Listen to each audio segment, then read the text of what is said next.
kabadde kagende Uganda bwekubiddwa mu mupiira ogwokubiri eggwanga lya Ethiopia mu mpaka ez'okusunsulamu amawanga abiri aganeetaba mu mpaka za All Africa Games e Congo Brazzaville mu August w'omwaka guno.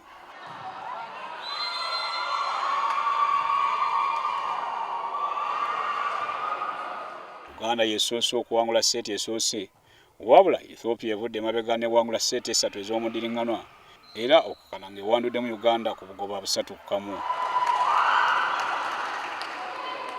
Emikisa egyo gikendedde nnyo katusigaza okuzannya Kenya tulina okugezaako okumaliriza qualifiers zino n'omuzannyo omulungi kubanga project tuliko ya kuzimba ttiimu. Okusinza kwa myuka omutendesi wa ttiimu y'eggwanga Godwin Sengendo bafunye okuyiga mu mizannyo gyombi gye bawanguddwa omuli ogwa Ethiopia ne Misiri. Mu mwezi ogw'omukaaga tulina Africa Cup of Nations in Nairobi. So kati ttiimu engeri gyeri ntino ekitundu ekisinga bazannyi bapya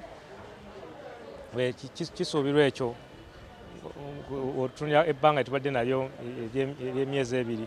Ategeezezza nti ng'oggyeko okwagala okutuusa oluwalo olw'okuzannya Kenya mu luzannya olusembayo ku Lwomukaaga, Uganda tekyalina mikisa mirala kuyitamu. Wabula akiikidde ensi nga abazannyi abaayitibwa ku ttiimu y'eggwanga ne bagaana okwegatta ku bannaabwe, ekintu kyagambye kireesebwa eddibu mu nzannya zaabwe zonna. Twayita abazannyi nga 20 tutandika era nga abamu bagenda bawandukako ensonga ezitali awo, naye nga mu Uganda nga bwe kiri ffe tukozesa abazannyi abaliwo abalungi abaagala okuzannyira n'okufiira eggwanga lyabwe bwe kiri wano mu volleyball. Ttiimu kati obwange boolekeza mpaka za Africa ez'okulina mu Juni w'omwaka guno. Mu mpaka endala ezannyiddwa leero, Misiri ebutudde Burundi ku bugoba 3 ku bwerere nga kati boolekedde kuzannya Ethiopia ate Burundi esembyayo Kenya.